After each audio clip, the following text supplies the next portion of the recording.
మన 99 సంవత్సరం ప్రేక్షకులందరూ కూడా నమస్కారం. ఆ, గత 10 రోజులు 15 రోజుల క్రితం వాతావరణానికి ఇప్పటికీ కొంత డిఫరెన్స్ పబ్లిక్ లో. హ్మ్. వీళ్ళ కూటమికి ఫేవర్ చెయ్యాలా అన్న దానికంటే కూడా జగన్మోహన్ రెడ్డిని మనం భరించలేము. ఆయన వెళ్తున్న విధానము, ఆయన పోకడ, ఆయన పరిపాలన ఇబ్బందికరంగా ఉన్నదన్నది ప్రజల్లో నిదానంగా చాలా స్పష్టంగా బయటికి కనపడుతుంది. ఎక్కడికి వెళ్ళినా కూడా నాకు తెలిసి ఇండియాలో ఎక్కడ కూడా ఇంత అగెనిస్ట్ లేదు. దాని మీద ఉన్నంత చాలా అగెనిస్ట్ ఉంటుంది.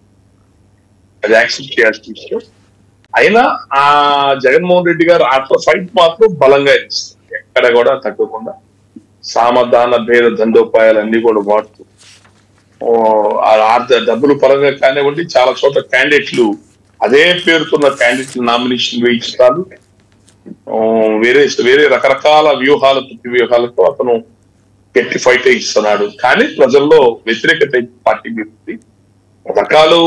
పథకాలు ఇస్తున్నారని చెప్పి ఉన్నా నిన్నంత కృష్ణా జిల్లాలో కొన్ని గ్రామాలకు ఇల్లు వచ్చాయి.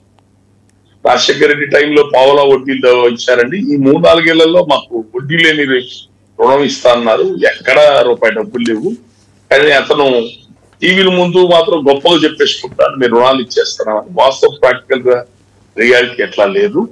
మద్దతు ధర ఒక 1500 ఉందంటే ఏదో చిన్న రిమార్క్ ఉందని చెప్పండి, ఆయన 400-500 కూర్చేస్తున్నారు. అది మాకెక్కడికి అలాగే గిట్టుబాటు అవుతుంది, మేము బాధపడతాం. ఇట్లా డ్రైన్స్ వెళ్తున్న కాలవల్లో పూడికలు తీసుకెళ్తాను. ఆ డ్రైన్స్ లో పెరిగిపోయిన అడవిగా ఆ గుర్రపు టెక్క ఇలాంటి చెట్లు పెరిగితే వాటిని తీయటం కానివ్వండి, ఏ రకమైన మెయింటెనెన్స్ లేదండి గ్రామాల్లో. అదేంటి ఆ పొలాల్లో హద్దురాల మీద రాజశేఖర రెడ్డి గారి బొమ్మ ఎక్కడో వేయటం, పాసుపుక్కుల మీద జగన్మోహన్ రెడ్డి గారి ఫోటో వేయటం, ఇదేంటండి మా తండ్రుల ఆస్తుల మీద వాళ్ళెవరో ఫోటోలు ఏంటి ఇదంతా. గ్రామాల్లో అంటే అత్యంత ప్రమాదం ఎక్కడంటే గ్రామాల ఓటింగే డిసైడ్ చేస్తాయి ఎవరినైనా. అవును. మనం గతంలో ఇంటర్వ్యూలో తెలంగాణ ఇంటర్వ్యూలో మీరు నాతో ఈ విషయాలు మాట్లాడుతూ కాంగ్రెస్ గెలవబోతుందని చెప్పింది రీజన్ ఏంటంటే గ్రామాల వాతావరణం చూసే. అవును.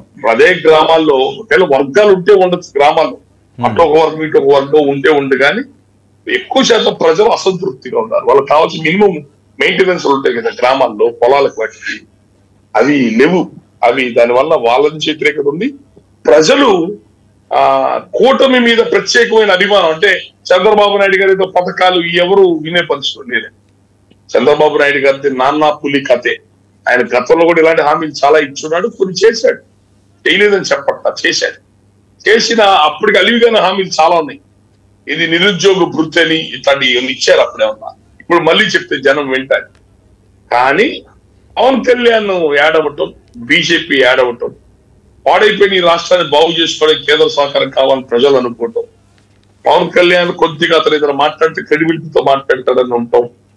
రెండోది అన్నిటికంటే ముఖ్యం ఏంటంటే దాదాపు వీళ్ళు పొత్తు పెట్టుకున్న విధానంలో చాలా మా కాపుల్లో చాలా మంది అసహనం వచ్చేస్తుంది. ఏంది 10 సీట్లు 20 సీట్లు, ఏంది ఇది, ఈ 10-20 సీట్ల కోసం 150 సీట్లు టీడీపీ ఊడికం చేయాలా, అవసరమా మనకి అని చెప్పి అనుకున్న వాళ్ళు కూడా ఉన్నారు. కాకపోతే ప్రజల్లో నేను చూసింది ఏంటంటే జగన్మోహన్ రెడ్డి గారి ఇతర పరిపాలన విధానం సరిగ్గా లేదు, భరించలేని స్థితిలో ఇతర పరిపాలన, రాయలసీమలో వాళ్ళ సొంతూరులో బిహేవ్ చేసినట్టు చేస్తున్నాడు, ఇది విధానం కాదు అని చెప్పని ప్రజల్లో ఒక అసహనం, అసంతృప్తి ఉండటం వలన ప్రజల యొక్క చూపు నిదానంగా ఈ మధ్య ఈ వారం 10 రోజుల్లో కూటమిపు నిదానంగా టర్న్ అవటం వల్ల చాలా చోట్ల కూడా వైసీపీ క్యాడరు ఇలా కూటమిలోకి రావటం, కూటమిలో చేరటం, ఇవన్నీ కూడా ఈ 10 రోజులు 15 రోజుల్లో 10 రోజుల్లో జరుగుతున్న మార్పులు ఇవన్నీ కూడా.